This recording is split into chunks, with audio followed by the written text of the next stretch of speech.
discuss different types of injunctive reliefs. Different types of injunctive reliefs, and also to tell us the mode for making the applications. So the first thing we want to know here is the meaning of injunctive relief. Injunctive relief. Injunctive relief simply means that relief or remedy granted to a party which prohibits his opponent from doing an act, or mandates his opponent to do an act pending the occurrence of an event. It must be made pending an occurrence of an event. If not, it will not be regarded as an injunctive relief. So it must be made pending the occurrence of an event. So the word injunctive is taken from the word injunction. And injunction simply means to place restrictions or to mandate the doing of an act. Injunction is to place restriction on the doing of an act or to mandate the doing of an act. When a party asks for this relief, it is said that the party is seeking for injunctive remedy or relief. Injunctive relief by its modus operandi may be restrictive or prohibitive, or mandatory in nature. May be restrictive, prohibitive, or mandatory in nature.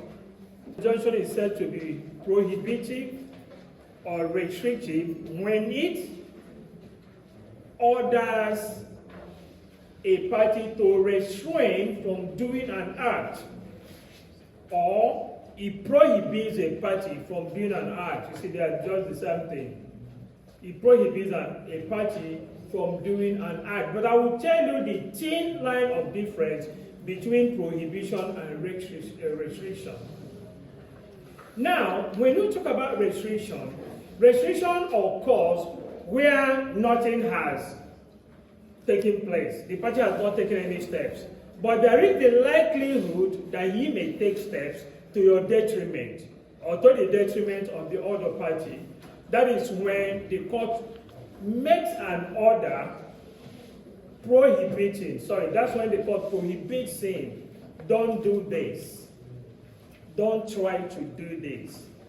But somebody may be doing an act, but before it is completed, before that act is completed, the court will do what? Restrain the party from further performance of that very act.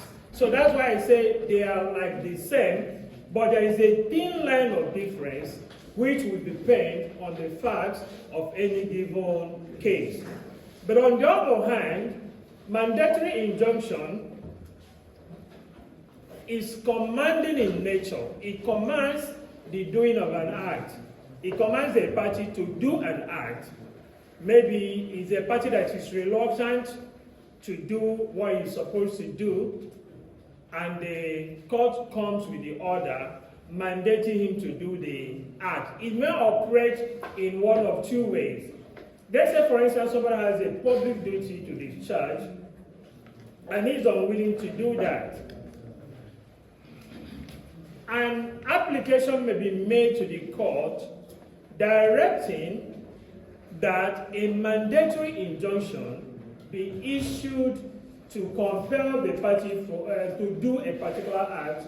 Let's say, for instance, someone is the Attorney General of a state, and there is a suspect that needs to be tried or arraigned before a court. And the Attorney General is either not willing or he is recalcitrant to do the needful. An application can be made in court to do what? To mandate him to charge that person, arraign him in court. That comes in form of what? Mandamus. So, one of the examples of that injunction that has a capacity to command somebody to do an act is what? Mandamus. Right. Let's also say maybe someone is farming near you. Maybe both of you have adjoining farms. And maybe you also, let's say you plant rice, or you have some particular crop that require water. And what this person did was to go to the part of his land where the water is flowing from to block it. Once he blocks it, what does he do? He forms a mini dam for himself and then blocks the water from flowing into your farmland. You can go to court, seek for an injunction to do what? What will you ask for now? Mandate him to do what? To unblock the passage that he has blocked, the water passage that he has blocked. So that is how an injunction operates, especially when it's in form of commanding somebody to do an act. Now also, if a third party is liable to another person, maybe in the sum of any sum of money, and is unwilling to do that, in an action, an injunction can be sought to mandate him to do what? Pay this money to so person, or pay it into the court. Let's say you have a family feud, and kitchen A is fighting against kitchen B, and in the interest of justice, the court may make an order commanding that all rents accruing from the property be done what? Paid into the court registry. That is what? That's a mandatory injunction. I'm in the classroom. That's mandatory injunction. Right. Now we are going to look at, let's look at the types. The types. What I have discussed now are simply the modus operandi. The way and manner that some of the reliefs operate. So we have some categories of injunctions, and some of the times some textbooks will tell you interim injunction, interlocutory injunction, perpetual injunction. Okay, we can go by that, but these are simply what? Stages and some types of injunction or injunctive remedies that may be asked for. Now, when you talk about interim injunction simply means that injunctive remedy that the court can issue for a short lifespan of the order in order to protect the rest from immediate danger. If, for instance, like I did discuss with us last year in the classroom, somebody noticed that accounts had been hacked. And we knew that if we want to sit down to prepare a full-blown suit, something may go wrong. So what we decided to do was to do what? Take advantages of Order 3, Rule 2, Sub-Rule 4 of the rules of the court. To do what? File an expert application to get an interim injunction. To do what? Place a post-note debit on all the accounts. And also to mandate the banks in custody of those monies to do what? To revert them to Access Bank. So that's how it operates. And it operates within a short time. Most of the time, 14 days. In some rules of court, especially the old rules of court, it was 7 days. And some rules of court, depending on the state, will now elongate their own to 14 days. But if maybe close to the expiration of the 14 days, you feel that the danger has not abated, that there is still need for you to seek for extension of time, you can still do what? Seek for extension of time. If not, once the 14 days arrives, that order becomes what? It flux by time. It becomes null and void. So, but the only thing that stands is that what you were able to do within the time that the order was subsisting. But at the end, expiration of the court order, it becomes what? Stale. There's nothing else you can do. Now, interim injunctions are granted pending the determination of the motion on notice. In other words, pending determination of what? Interlocutory injunction. It's made pending the determination of interlocutory injunction.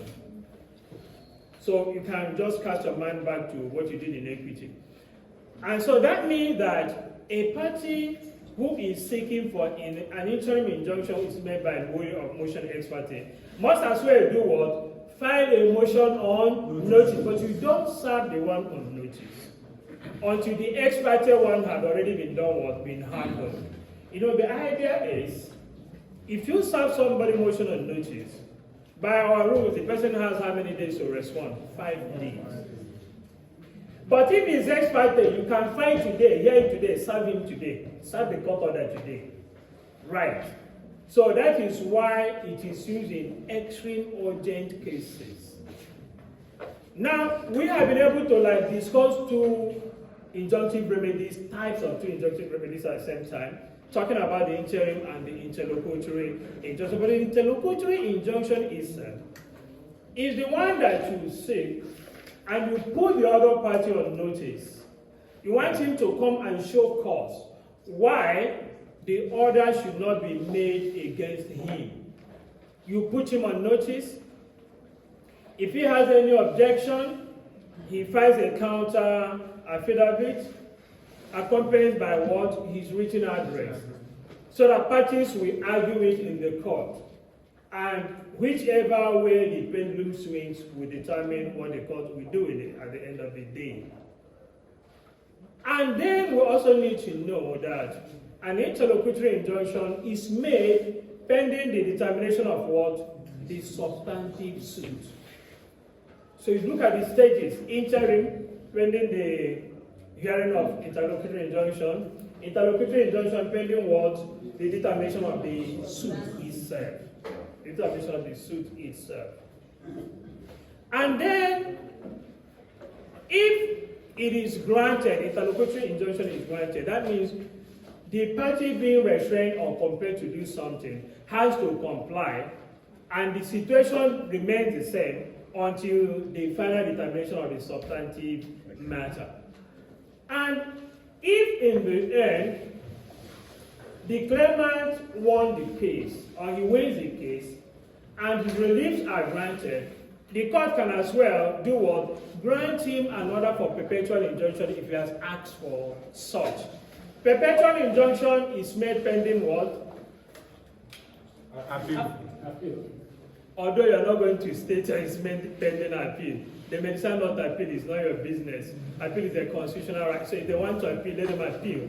But it just said an order for perpetual injunction or an order for injunction restraining the defendant, his agents, his workmen, servants, assigns from entering into the land in this way or in any other manner dealing with it in a manner inconsistent with the right of the claimant perpetually.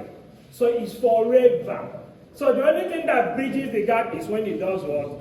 When he appeals. That's when it bridges the gap. Give me some time, I'm in the question. That's when it, sorry, I'm waiting for the court. That's where it's done. Right. So that's how that one operates. Then we'll also need to look at some other specific types of injunction. Specific types of injunction. While in the discussion, I had mentioned what? Mandamus. Mandamus is a relief.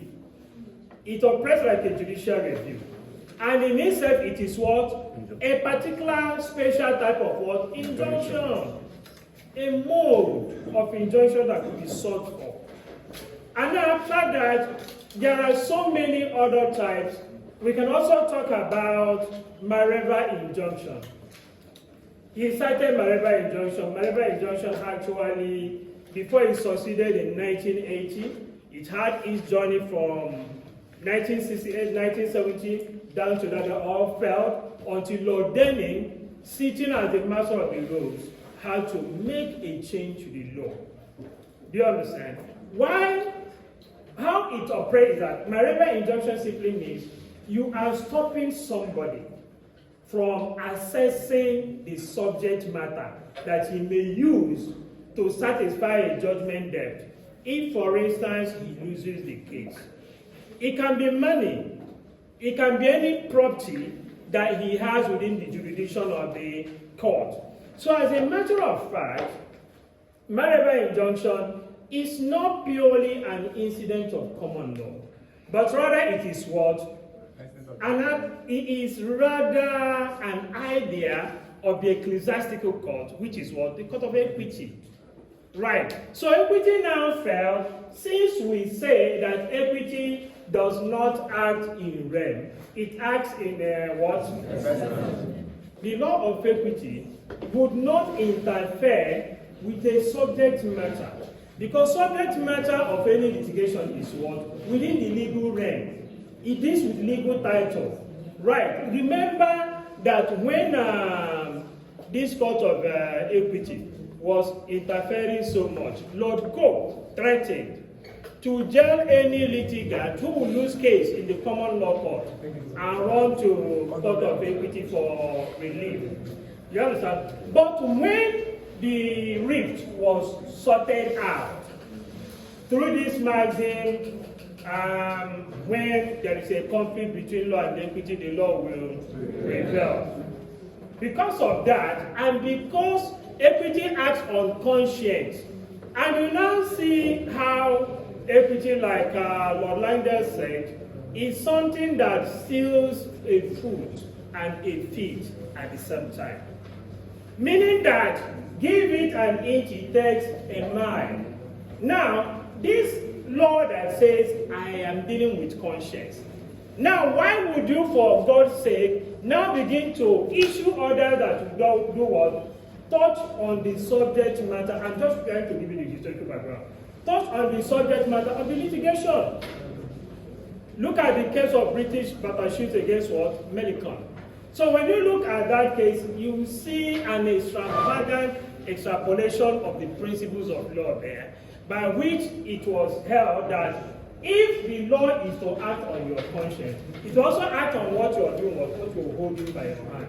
In other words, it has transcended that of precedent to what? To reign.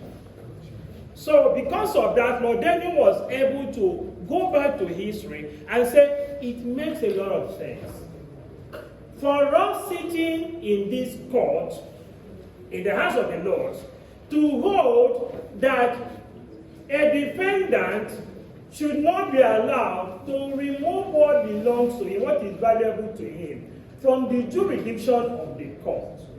Because if he does so, and judgment is secured, that judgment will become what? Effort in futility. So to that effect, therefore, if for instance, this person had money within jurisdiction, an order of marital injunction can issue to do what? Freeze the account. EFCC now use it. That's why I'm asking you, has the law changed? And if the account is frozen, it simply means that you will not have access until final determination of the suit, the substantive suit. Similarly, if he has a property within jurisdiction, a court of equity, now a court of law, can do what? Restrain him from removing the property if it's movable. But if it's immovable, a court of equity can do what? Restrain him from selling that property. Because if judgment is gotten against you, it becomes a subject matter of what? Writ of sequestration. So because of that, marital injunction was, was allowed to come into being. That's by virtue of this locus classic marital companion Nevira SA against International Ball Carriers SA 1980 1 all ER 213. Then you can also, there's this case that also pertains to a Nigerian, that is Allen against Jumbo Jet Nigeria Limited. Allen against Jumbo Jet. What happened in Allen against, and funny enough, Allen was decided immediately after Mariba's case. And it came also before Lord Denning. It was a jet owned by a Nigerian. Now that jet was on assignment in the United Kingdom, but unfortunately, it beheaded somebody. This jet that has these flyers like a helicopter, it beheaded somebody. So when they sought to restrain the removal of the jade.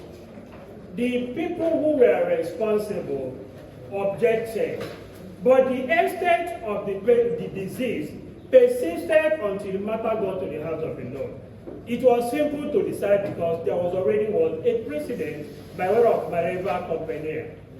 So, but then now heard, it is no longer limited to money. It can be extended to what? To subject matter. And now, closely related to this is another type called the atom pillar injunction. The atom pillar injunction. Atom pillar injunction is basically applied in intellectual property matters. Atom pillar injunction. And it's also one of those initiatives, ingenuity of Lord Bennett, where he said it is an order that could be made before the horse leaves the stable.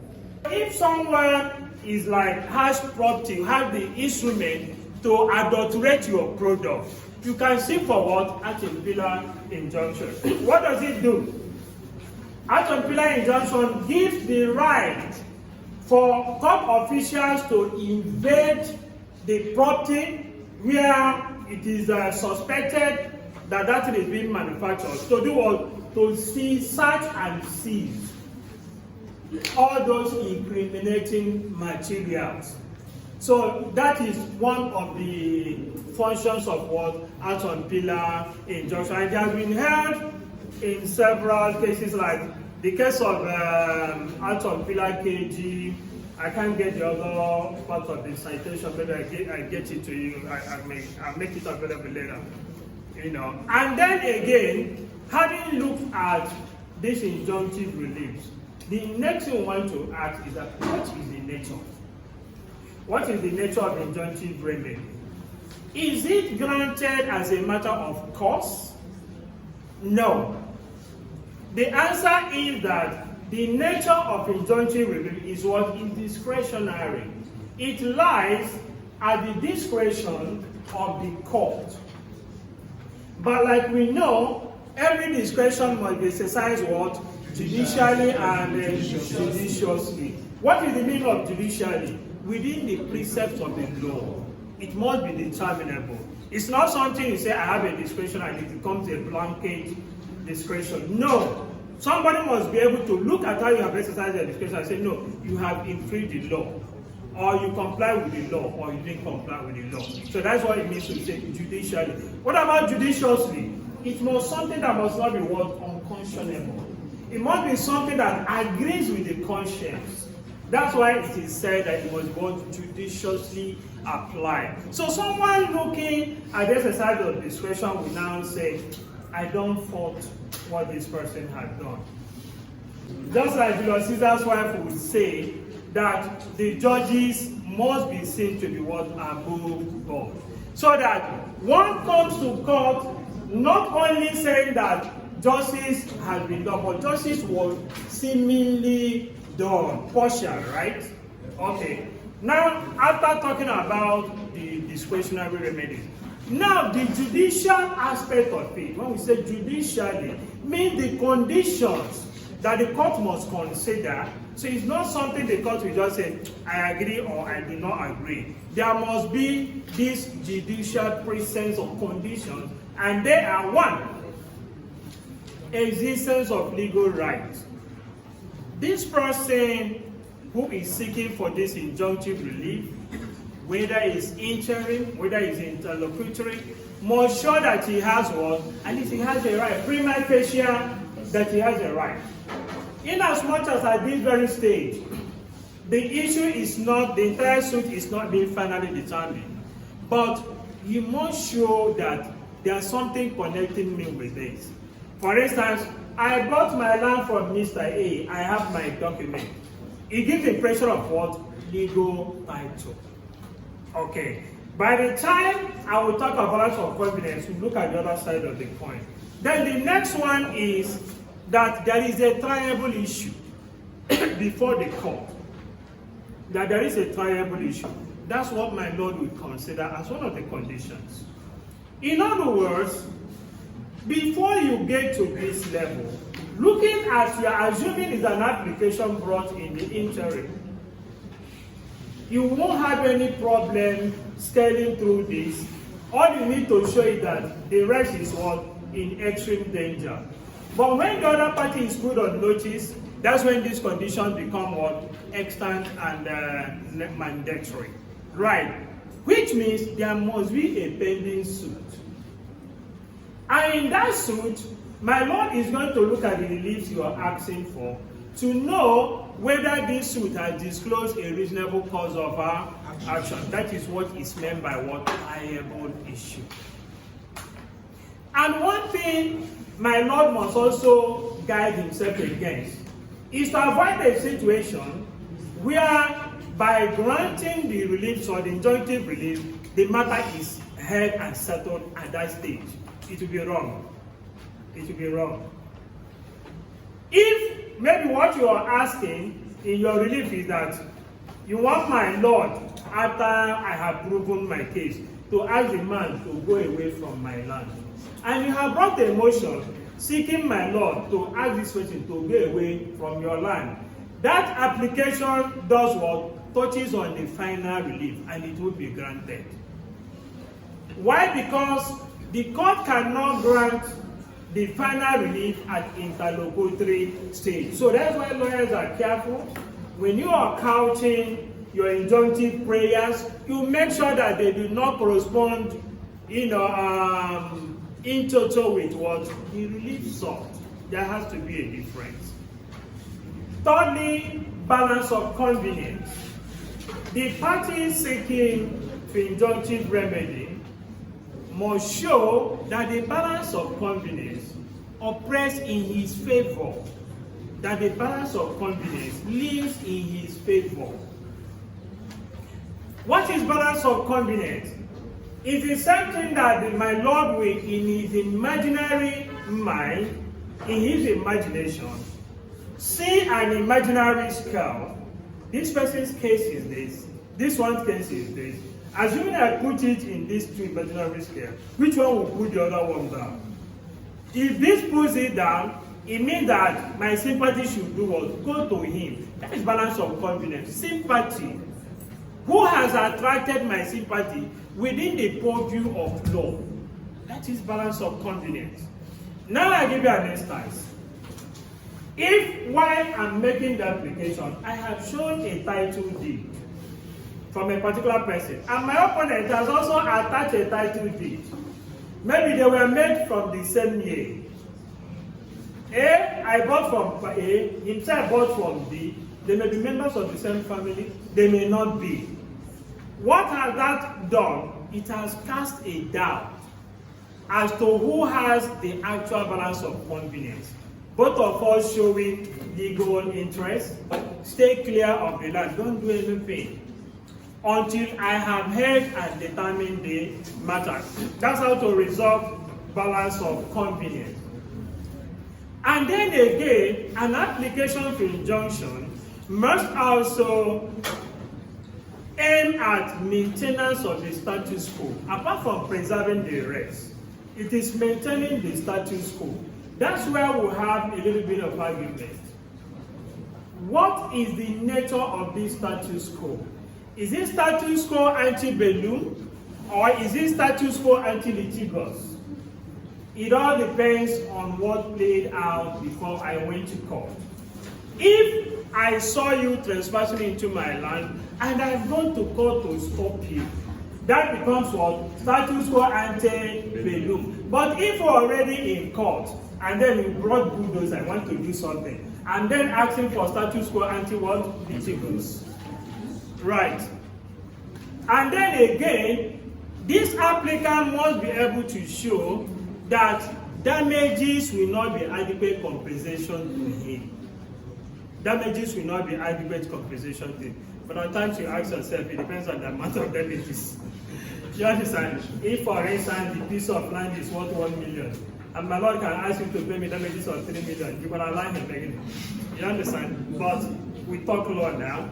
The law is that damages must not be adequate compensation because that land is, it could be an ancestral land.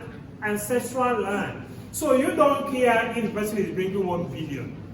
You want what? Your land. So in that way, you can say that damages won't be what? Adequate compensation to you. A lot of other conditions can also be considered, depending on the prevalence of incidents within the society. So one of which is the conduct of parties. The rule is that he who comes to equity must come with what? Clean hands. If maybe I'm the one seeking for this relief, I have come to court with dirty hands, my Lord will not grant it. If the other party, the respondent, has soiled hands, it means that obviously balance of confidence has swayed in my favor. Then again, too, if for instance maybe cement has become too expensive, my Lord would consider the price in the market, the price of cement. To now say, if I restrain this man from building this house, by the time he may want to continue building it, maybe he has 1 decade, he may not be able to buy two bags of cement anymore. Do you understand? That's why we say it's discretionary. My Lord will say, no problem, continue building, but we will do this case. But remember that, quid plantatio. Right, so that's how it operates. So, and also in the course of the discussion, we have covered how to activate this injunctive release. That's by ex parte application or motion of injunctive, depending on what is at stake.